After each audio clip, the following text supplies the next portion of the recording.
Look at her.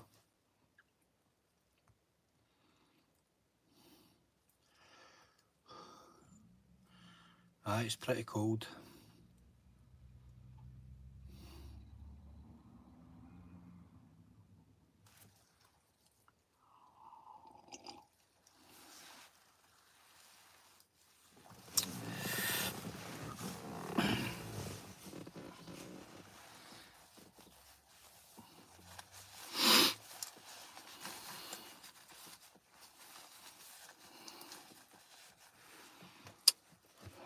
How you all doing?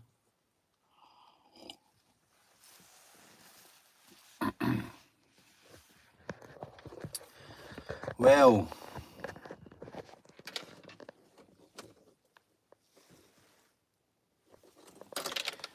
I'll just get into the chat. I've not been available for a wee while because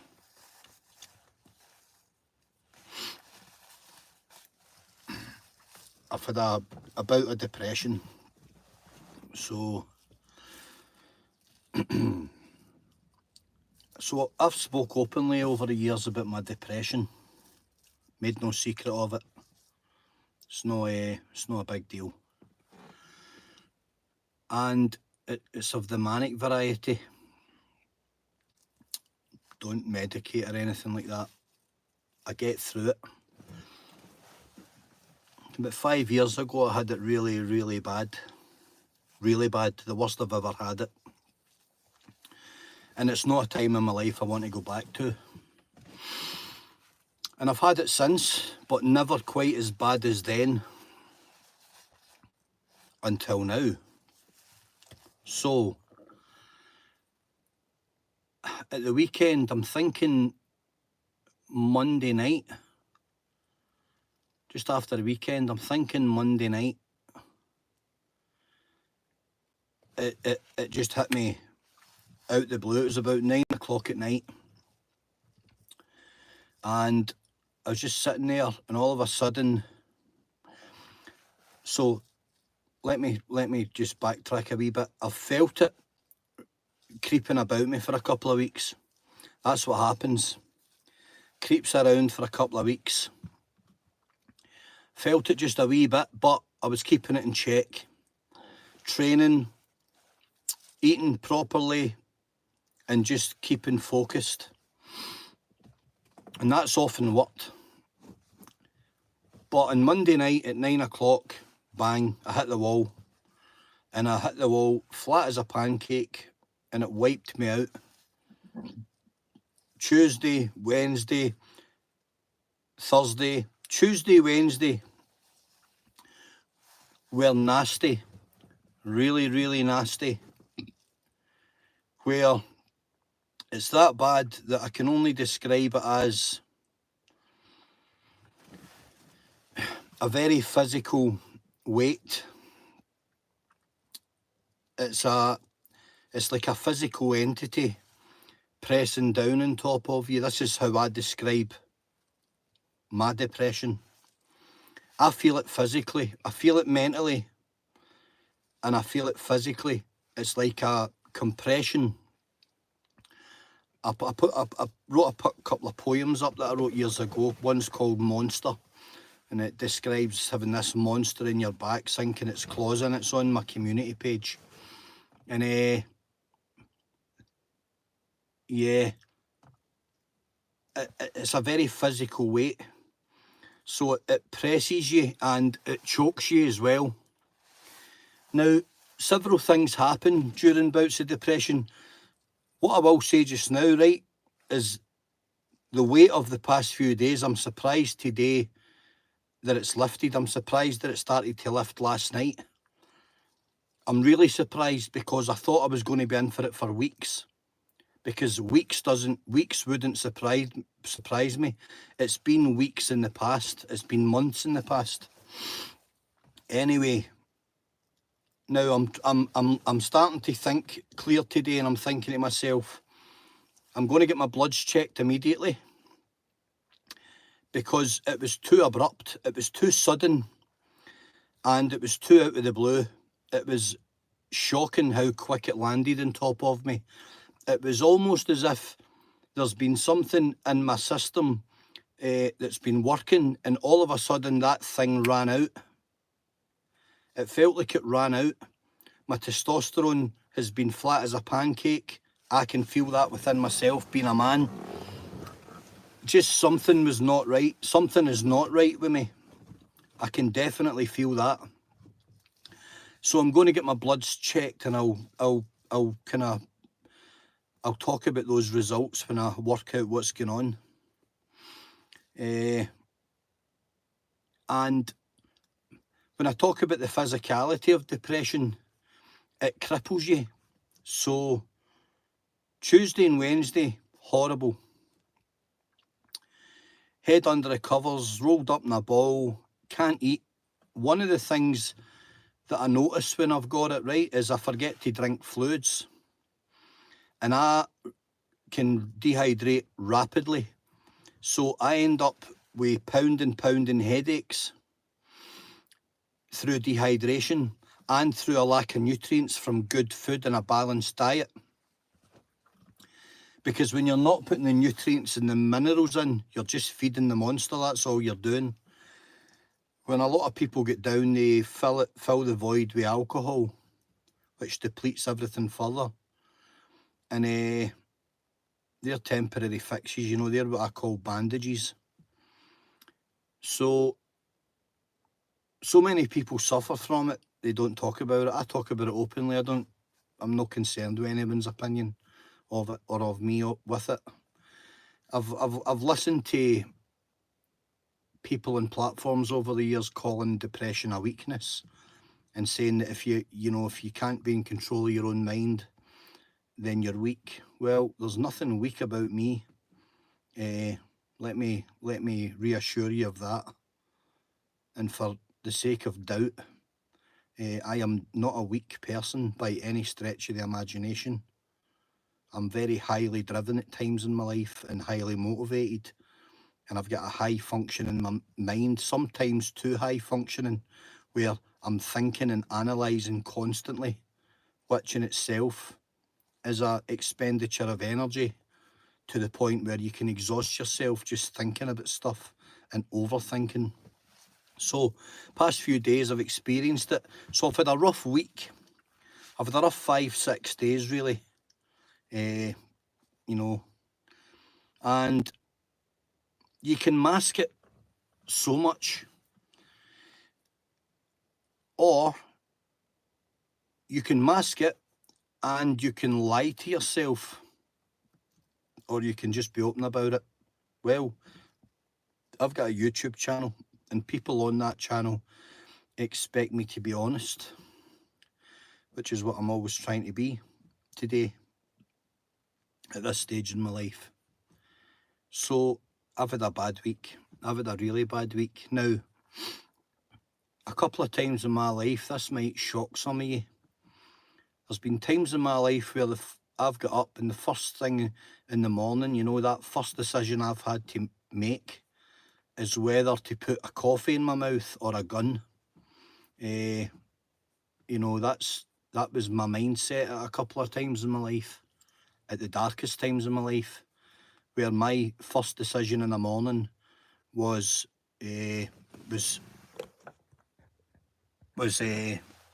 basically, you know, what do you do? Do you make a coffee, or do you do the damage? Well, we never ever want to do the damage, because as long as you're in the fight, you've got a chance at winning the fight. So I choose to be in the fight. I choose my battles. I choose to be in the fight. I don't mind feeling shit, okay? I don't mind it, because I've experienced it many times before, and I've came through it, and I will come through it again. And also, it lets me know that I'm human. It lets me know that we are all equal, you know. We're all breakable. We all have We all have limits, we all have weaknesses, we all have chinks in our armour, but we all have strength as well. And sometimes it takes the blackest of episodes to bring out the strength in you. Let me talk quickly about something, what I mean by that, right? The human spirit. The human spirit is absolutely astonishing what human beings can put themselves through. You look at people running ultra distance marathons and with broken feet and stuff like that, and crossing that line means more to them than, you know, salvaging their feet, and it's at all costs. It's today, at this stage in my life, I've developed the mentality of whatever it takes. So to get anything done, to get something done, to be the best version of myself, to be somebody worth knowing and worth talking to, and, you know, worth being around, I choose the whatever it takes method. I choose whatever it takes in life. I will do anything in order to get where I need to be. I will do anything it takes. I will put myself through anything. I'm prepared to endure it. That's what the human spirit is. The human spirit is that indomitable spirit of endurance, being able to endure pain, hardship, all of the things, rejection, loss, hurt, all of the adverse emotions, you know, in life, everything in that entire spectrum of nastiness that can be thrown at you. When the human spirit kicks in, you will be astonished what you're capable of achieving. Now, I haven't achieved much this week, but I'm sitting here talking into a phone to you guys. And yesterday, I didn't want to talk to my shadow. So that's the way it goes. Surround yourself by good people. Surround yourself by anyone that will support you in any way, shape or form. Be it in person or be it over a phone or anything at all. Reach out and grab what is grabbable, what is there in front of you, if it's support that you need. Sometimes it's not available. That's when your human spirit is going to be your best friend, because it's the very last thing that will leave you. Now, I talk to a lot of people that are in the grip of addiction or coming out of addiction and, you know, living that life. And that's an endless battle. It's forever. They don't just heal and forget about it. It's always there. Addiction's forever. You sign up to it forever. And it's amazing speaking to some of these people. Very inspiring stuff. Very inspirational people. You know, they've got a fire in their belly. They want the best of life, but there's that devil dragging them back all the time. They've got a real fight in their hands. That's the human spirit. It's wanting the best for yourself. I try and do everything right. I don't drink alcohol. I don't take drugs. I don't, you know, smoke dope or anything like that. I don't do those things. I don't, you know, take class A's and stuff. I don't get involved in that. I don't want to be around any of that. I've seen how that ends.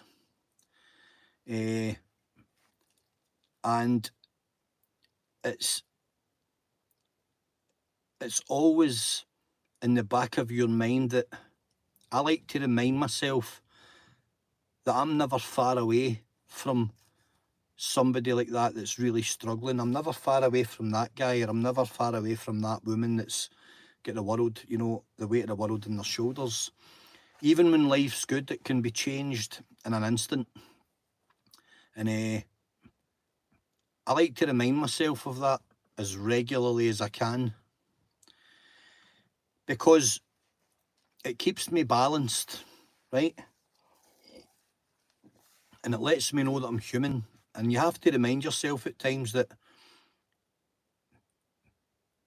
for all the mistakes you make in life, for all the bad choices, for everything that you get wrong, you know, as long as you've never been a truly bad person, there's always a future for you. You can always come back and rebound, and you can present yourself in the best light and show the best of yourself. So I choose to live on a mantra now, which is one of do good, do no harm to anyone, and you know, give respect, and basically just kind of get yourself into a frame of mind where nothing really phases you to the point where you're absolutely terrified of the outcome. I'm trying to accept that not everything in my life worked. You know, the person that you choose, you know, to be with, to families, stuff like that, sometimes these things don't work. I can say at this point in my life that I know where my guilt lies, and I know where my blame lies, and I accept it and I live with it. And it's probably one of my main triggers. You know, something will happen and you realise, I should be there, I should be doing that, to-dum, and all these things add up and they become a trigger. And they change the course of your day very quickly. But there's some nice people. You've just got to kind of focus on what works. And sometimes I'm guilty for myself of trying to reinvent the wheel sometimes. And I don't know why I put myself through these things, because nobody's reinventing the wheel. I'm guilty of giving myself many beatings, and you can only beat yourself up for so long before it has a permanently detrimental effect on your life. And ultimately, I've had to kind of move on and tell myself and remind myself that, you know, for all my mistakes, I've never been a bad person.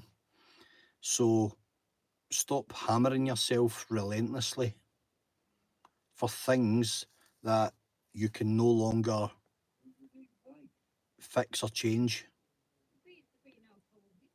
So that's kind of where I'm at with it.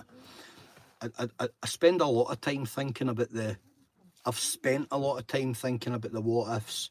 Could I have done this better? Could I have done that differently? All of these things add up to triggers. They're detrimental. So you can be on a decent plane throughout a day, and all of a sudden you've completely derailed yourself because of something that happened 7 or 8 or 10 years ago.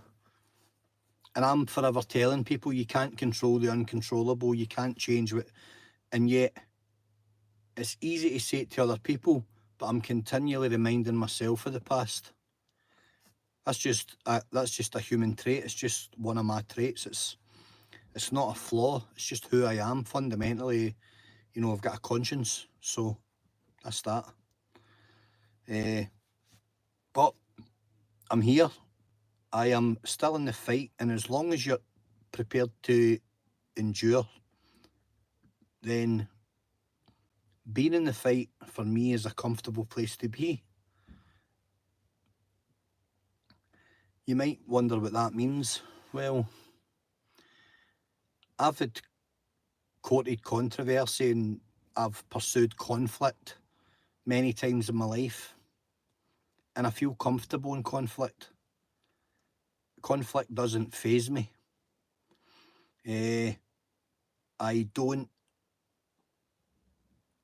get bothered by conflict or consequence.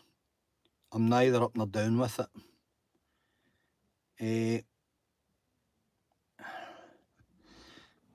I remember speaking to somebody who he was a kind of high level cage fighter, and he said he absolutely loved the conflict, you know, getting hit in the head and the violence and that high level, high intensity stuff. And the guy next to me said, "You must be a psychopath if you enjoy that." And I said, he's definitely not a psychopath. He's very, very intelligent. From memory, he could speak fluently in 3 languages, one of them being Arabic, very difficult to learn. He also had multiple degrees. He'd travelled maybe over 40 countries. So he's certainly not a psychopath. Very intelligent guy. Very, very clever. And if you didn't know that he fought at a high level, you wouldn't know, because he never spoke about it. He didn't let it be known. Very calm, very, very, you know, relaxed kind of guy. Great persona. And this guy next to me, he must be psycho, he must be nuts. I said, he's definitely no nuts. That's his comfort zone. That's where he finds his peace. And I remember being in a situation a long, long time ago, an armed situation.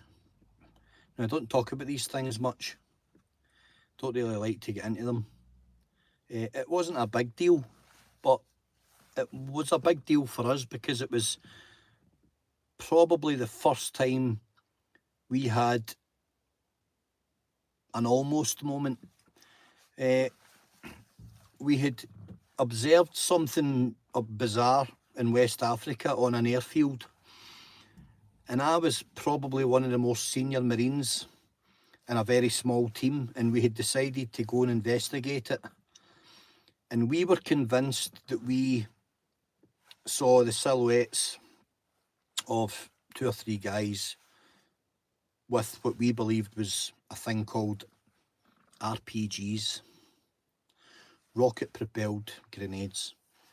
And your senses become, everything becomes, you know, acutely attuned and very, very heightened, and you become almost like you tune into a different frequency. And I've spoke to many guys that were in, you know, very kinetic tours of Afghanistan and places like that, and, you know, serious fighting, almost hand-to-hand fighting at some points. And what happened in that situation was, I think I was maybe 21, and it was during the Freetown Civil War in Sierra Leone. And I remember being the Point Land Rover watching this unfolding right in front of me, and I was the first vehicle to make ready. You make ready, which is basically making live. You know, at the time it was turret mounted 50 caliber Browning machine guns, heavy bits of kit. And to this day I can remember exactly how I felt. I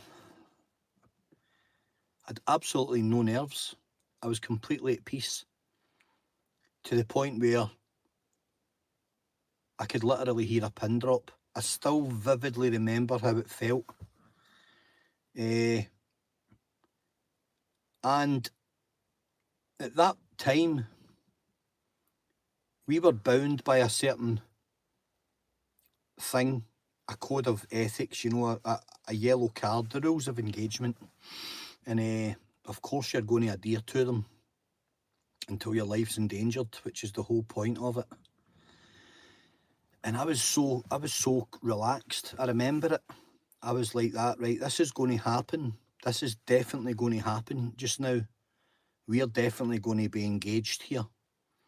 And it was such a calm process, really relaxing, like relaxed process. That's the only way I can describe it. So I understood then that in those moments, I was absolutely fine with conflict. Also, when I've ever worked any situations, you know, in clubs or anything like that and dealt with very aggressive people, they don't faze me. They don't really... I know what I'm ready to do. I know what I have to do to de-escalate it. That's all I'm thinking about. That's conflict as well. It's just a slightly different type of conflict. But it's a calm kind of place to be for me. And it's interesting. Some people in a car crash get hysterical. The things like that just, they don't really affect me. You know, nasty events don't really affect me. Maybe I've seen a few. Maybe I don't know. Maybe I'm conditioned to it. I think nasty events is maybe actually a bad example. I hate to see bad things happening to anybody. That's not really what I meant with that. More so bad things happening to me. Say I had a big massive gouge in my leg. It doesn't bother me. It's like spilling cornflakes or something. Literally, it's as insignificant as that. Anyway, I'm digressing too much. Conflict. I've always been fine with conflict, and I've always had conflict with myself. That's how I want to end that bit of the chat. I've always been in conflict with myself, but I've always been fine being in conflict. I've probably never had a period in my life that's all been roses. So I've always had conflict going on in my own mind. I think that's who made me who I am. So there you go. I'm fine. I am coming out the other end of a rough few days, but I can guarantee there will be people right now here watching who have had a hell of a lot rougher week than I have. So that's why I haven't been on bleating about it and whinging and complaining and looking for sympathy. They're not things I do. They're not things I want. I'm here to try and promote a good message. And Dakota Miller is asking me, did I see a lot of horrific things in the Marines? I seen things, Dakota, that I can't unsee. Yeah, I'll say that. So I met a lot of great guys, still friends today, 25 years later. But I certainly seen things that I can't unsee. So anyway, you come through it, and the message is that it's more about you guys than it is about me. Whatever yous have got going on, I'm here for you. You will also come through it, and I know that some of you have got some hell of a lot more stuff going on than me, but you will come through it. Correct, Paula. It always passes. So I'll let you into a secret, all right? You get a lot of big tough guys, right, that talk absolute shit, telling you on their channels how bulletproof they are and all the rest of it. See, at times in my life, I was bulletproof, but only because the bullets never hurt me. So don't believe all you hear, guys, with these gurus and stuff talking rubbish. Okay, we all have bad days, me included, and I've had a few stinkers, but I've got a cup of tea in my hand. I'm all right. I'm healthy. I'm going to do a wee bit of training, bit of work, and get the focus back and get the head back in the game. It's a blip. That's all it ever is. Slips and trips, they happen. And that one crept up in me and it caught me out of the blue. It pounced, and although I kind of knew it was hovering, I just thought it was just a wee episode. No, bang, it just came right up to me 9 o'clock at night and smashed me right in the gub. That's what it did, and it put me flat in my back. I don't mind admitting that, but here we are, we're talking about it, and that's the name of the game. And a while ago on my channel, on my Facebook page, I had a big boy from Ayrshire on, Big John McGurk, a cracking big guy, talking about his depressions and stuff. Brilliant. And he is a big, tough guy. Believe me, as he's hard as nails. And if a big fella like that can come out and tell his story, anybody can. So it ain't all roses, and no everybody that's claiming to be a tough guy is just quite as tough as they make out, believe me. Anybody can be got at any time. Anybody can be got at any time. That's a fact. If I can be got, anybody can got, because I consider myself fairly resilient, and I consider myself made of the right stuff. But lo and behold, I was rolled up like a baby for a couple of days there. Hey, it's not all roses. So it's not all fun and games. Anyway, on to other matters. So I've got a decision to make. Probably on Sunday night, guys, I'm going to do a live with a guest. I'm going to be hosting a very dear friend, and I think we're going to be telling a story of this friend's past with an abusive individual. I think we're going to do it. No, I do not believe for a minute that I am in any way qualified.